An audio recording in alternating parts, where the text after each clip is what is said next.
One way that New York stands out in our data, and this is from our fiscal balance indicator, is that it's really one of just 6 states that face long-term budget deficits.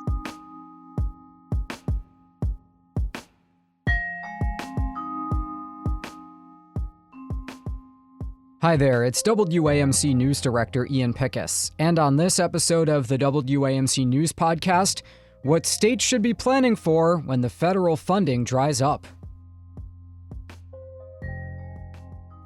The last several years have been a roller coaster for state and local budget writers who confronted the disruption and uncertainty of the COVID pandemic, which torpedoed revenues, then an influx of federal aid that shored things up in the near term but left question marks in the out years.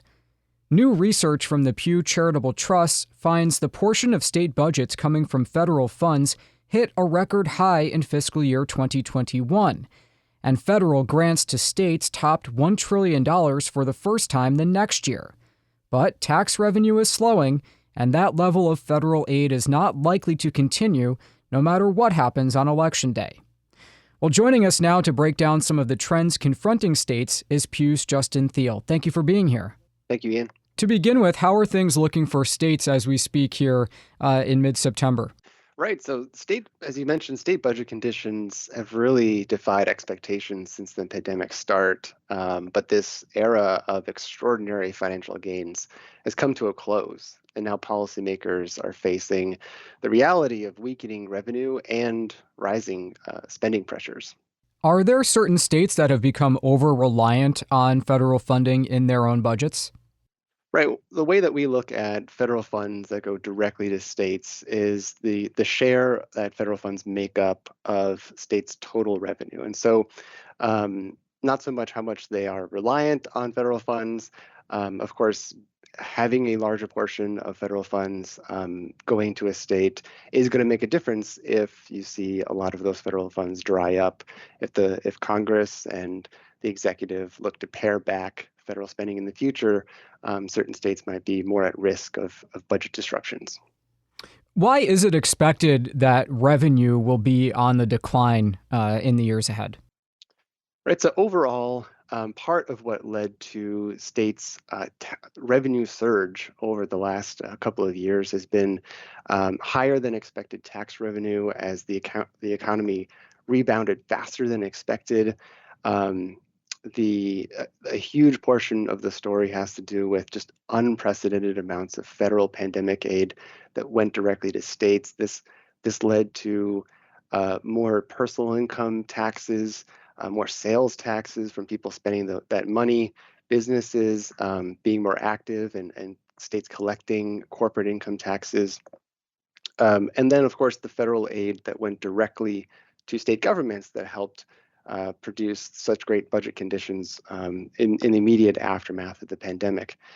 But of course, all of these factors that I just listed are really temporary in nature. And so what we're seeing now is the unwinding of a lot of those temporary factors and states trying to navigate this downturn in revenues. Now, didn't state budget makers know that this was a temporary time period, coming out of COVID and with these big federal programs? Shouldn't they have planned ahead? Well, a lot of states knew that the federal revenue was temporary. In many cases, federal aid during an economic downturn is easier to manage because you have a very explicit expiration date. And the additional tax revenue that many states collected, which turned out to be about 40% more tax revenue than pre-pandemic trend lines states would have expected given those pre-pandemic trends. That is a little bit more difficult, very much more difficult for states to sort of project out in the future and build a budget around. According to one of the indicators that we track, state tax revenue was actually 15% higher than its long-term trend back in 2022 during the sort of peak of that higher than expected tax revenue period. And so, managing the unwinding of that higher than expected tax revenue has really been an unprecedented sort of uncertainty for many states during this time. So let's talk about Medicaid. A lot of the local governments we cover here in New York State refer to it as an unfunded mandate, and they have a really hard time managing their share of the cost. How is Medicaid playing into these dynamics? Right. So one of the big portions of the federal pandemic response that went directly to states was extra money to help states and local governments cover the costs of additional Medicaid enrollment, of additional, just the cost of providing healthcare to enrollees. And so one of the challenges has been this expiration of that federal additional Medicaid aid, which happened at the end of last year. And so we're seeing a little bit more pressure on states to cover now those costs that the federal dollars covered before. So that's an increasing pressure on state budgets overall, sort of leading to less fiscal flexibility to increase spending for things like teachers' wages or maybe offer another tax cut. Um, those are both things that state pursued when they were experiencing much better budgetary times just a few years ago. The one way that we look at Medicaid is how much of state resources have to go to fund that program, and how does that differ from the long-term trend. And the most recent data we have is from 2022. And so in that year, we saw that about 13 cents of every state-generated dollar was spent on Medicaid, which is about 3 cents less than the 15-year average.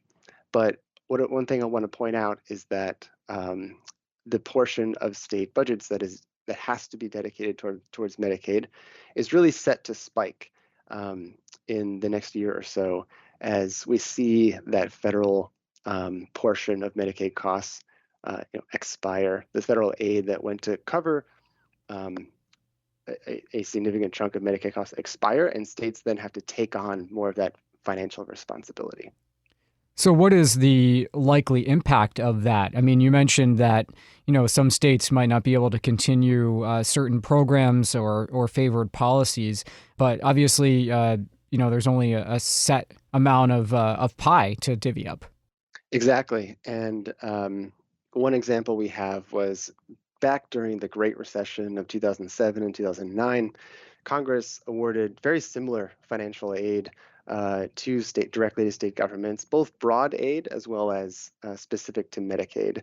And we saw that back about a decade or so ago, states did not manage the temporary nature of that federal aid as well as they have over the last couple of years. And so we saw what some people call a fiscal cliff, where a lot of that federal aid expired and states were left sort of holding the bag, holding the financial responsibility for a lot of those spending increases and tax cuts that they had made. So to be sure, states have managed federal aid a lot better this time around in response to the pandemic and economic downturn.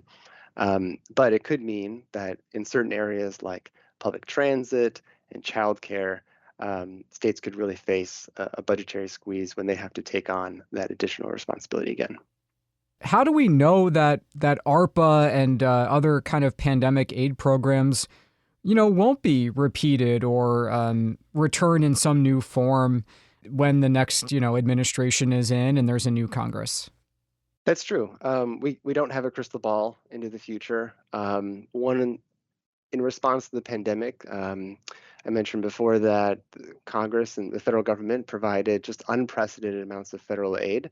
When we think about the likelihood of the federal government doing that again in the future to the same extent, we've already seen a lot of discussion around, what the impact of the totality of the federal government's response to the pandemic, what that has been on the national deficit and debt, and how that has led to a lot of discussion at the federal level about, how to manage the unprecedented national debt right now, and where could we pare back? Where could the federal government pare back in the future? And so we think that Congress would be reluctant to award the same level of aid in the future during another economic downturn, and that is something that states should also be considering right now.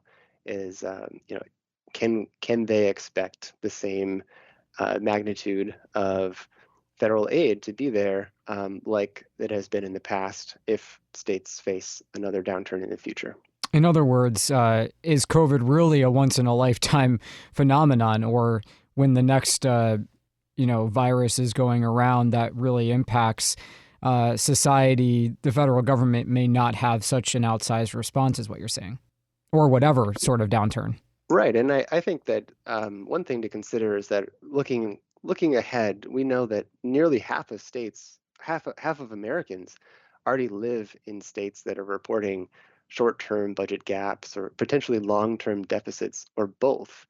And we know this because some states actually produce these what's called long-term budget assessments, or they do what's called a stress test on their budgets, and they're basically looking out beyond the current budget cycle, 3, 5, 10, 20 years down the line to see how their finances, if they're on a sustainable trajectory or not, and if they're prepared for the next downturn.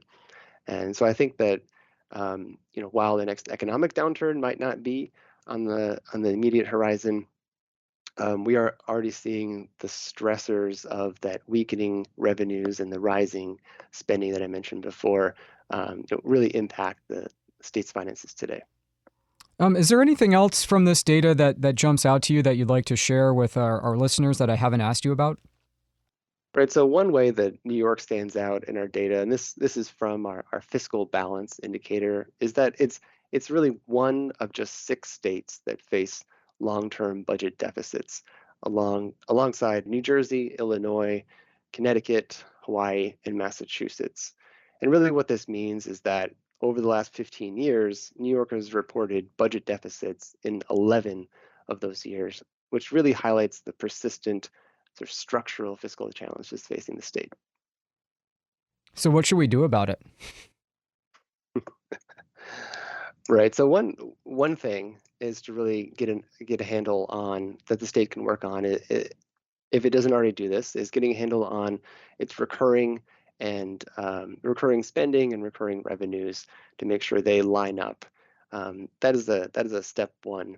And then the other thing that New York can do, if it's not already producing a budget stress test and a long-term budget assessment, which are going to make sure that the state really is able to understand and understand whether its state finances are on a sustainable trajectory into the future, and whether the state is prepared for the next recession, ideally without having to make those very painful tax increases and spending cuts that are all too associated with recessions in the past. We've been speaking with Justin Theal from Pew. It's been a pleasure to pick your brain. Thank you so much for sharing this research with us. Thank you, and happy to be here. Okay, that does it for this episode of the WAMC News Podcast. Thanks so much for listening. Until next time, I'm Ian Peckus.